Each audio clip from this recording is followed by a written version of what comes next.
ഈശോ മിശിഹായ്ക്ക് സ്തുതിയായിരിക്കട്ടെ. വിശുദ്ധ യോഹന്നാൻ അറിയിച്ച സുവിശേഷം 11-ാം അധ്യായം 6-ാം വാക്യം. എങ്കിലും അവൻ രോഗിയായി എന്ന് കേട്ടിട്ടും ഈശോ താൻ താമസിച്ചിരുന്ന സ്ഥലത്ത് തന്നെ 2 ദിവസം കൂടി ചെലവഴിച്ചു.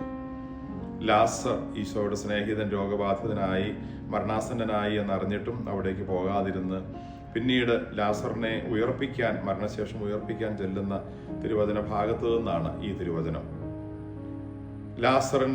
ഈശോയുടെ സ്നേഹിതനായ ലാസറിന്റെ രോഗവിവരത്തെക്കുറിച്ച് അറിഞ്ഞിട്ടും തിരുവചനം പറയുന്ന അനുസരിച്ച് വലിയ ദൂരത്തല്ലാതിരുന്നിട്ടും ഈശോ അവിടേക്ക് മനഃപൂർവ്വം പോകാതിരുന്നു, അല്ലെങ്കിൽ പോകാൻ താമസിച്ചു എന്നാണ് നമ്മൾ മനസ്സിലാക്കുന്നത്. കാരണം ഈശോയ്ക്ക് അതിനൊരു കാരണമുണ്ടായിരുന്നു.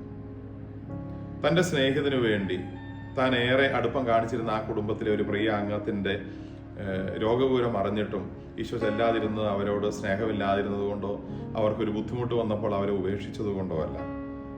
ആ പ്രിയ സ്നേഹിതനു വേണ്ടി ഒരു സാധാരണ അത്ഭുതമല്ല, അത്യപൂർവമായ ഒരത്ഭുതം, ദൈവത്തിന് എന്തും ചെയ്യാൻ കഴിയുമെന്ന് കാണിച്ചു കൊടുക്കാൻ, ആ കുടുംബക്കാരെയും ചുറ്റുമുള്ളവരെയും വിശ്വസിപ്പിക്കാൻ വേണ്ടി ഒരു അത്യപൂർവ അത്ഭുതം ചെയ്യുന്നതിനു വേണ്ടി ദൈവം മനഃപൂർവ്വം താമസിച്ചതാണ്. രോഗിയായി കിടന്നിരുന്ന ലാസറിനെ ചെന്ന് ഉയർപ്പിച്ച് മുമ്പ് ചെയ്തിട്ടുള്ളതുപോലെ ഒരു സാധാരണ അത്ഭുതം ചെയ്യാനല്ല ഈശോ ഉദ്ദേശിച്ചത്. എല്ലാ പ്രതീക്ഷയും നഷ്ടപ്പെട്ട, എല്ലാം തീർന്നു എന്ന് കരുതുന്ന മരണത്തിന് ശേഷം ഒരു ജീവൻ തിരിച്ചു കൊടുക്കുന്ന അത്യധികം ഉയർന്ന തലത്തിലുള്ള ഒരു അത്ഭുതം ഈശോ തന്റെ പ്രിയ സ്നേഹിതനു വേണ്ടി ചെയ്യുന്നു. സ്നേഹമുള്ളവരെ, നമ്മുടെ ചില പ്രാർത്ഥനകൾക്ക് നമ്മൾ ഉദ്ദേശിച്ച ഫലം, ഉദ്ദേശിച്ച സമയത്ത് ഉദ്ദേശിച്ച ഉത്തരം കിട്ടാതിരിക്കുമ്പോൾ നമ്മൾ മനസ്സിലാക്കണം, ദൈവം നമ്മളെ മറന്നതല്ല, ദൈവം നമ്മളെ കേൾക്കാത്തതല്ല, ദൈവം നമ്മുടെ പ്രാർത്ഥനകൾക്ക് ചെവി തരാത്തതല്ല.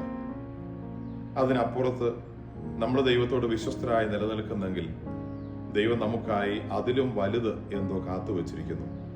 അത് ദൈവത്തിന്റെ തീരുമാനമാണ്. ദൈവത്തിന് പ്രവർത്തിക്കാനും ഒരു സമയമുണ്ട്. കാനായിൽ മാതാവിനോട് ഈശോ പറഞ്ഞു, എൻ്റെ സമയം ആയിട്ടില്ല. കുരിശിൽ പറഞ്ഞു, ഇപ്പോൾ എൻ്റെ സമയം പൂർത്തിയായി. ദൈവത്തിന് പ്രവർത്തിക്കാൻ ഒരു സമയമുണ്ട്. നമുക്ക് പ്രാർത്ഥിക്കാം. അതിനേക്കാൾ ഉപരി ആ പ്രാർത്ഥന കേട്ട് ദൈവത്തിൻ്റെ സമയത്തിനു വേണ്ടി പ്രതീക്ഷയോടെ നമുക്ക് കാത്തിരിക്കാം. ദൈവം നമുക്ക് വേണ്ടി പ്രവർത്തിക്കാതിരിക്കുകയില്ല. താമസിക്കുന്നെങ്കിൽ ഒരു കാര്യം നമുക്ക് ഉറപ്പിക്കാം, നമ്മൾ ആഗ്രഹിക്കുന്നതിനേക്കാളും നമ്മൾ പ്രതീക്ഷിക്കുന്നതിനേക്കാളും വലിയ അത്ഭുതം ദൈവം നമ്മുടെ ജീവിതത്തിൽ ചെയ്യാൻ പോകുന്നു.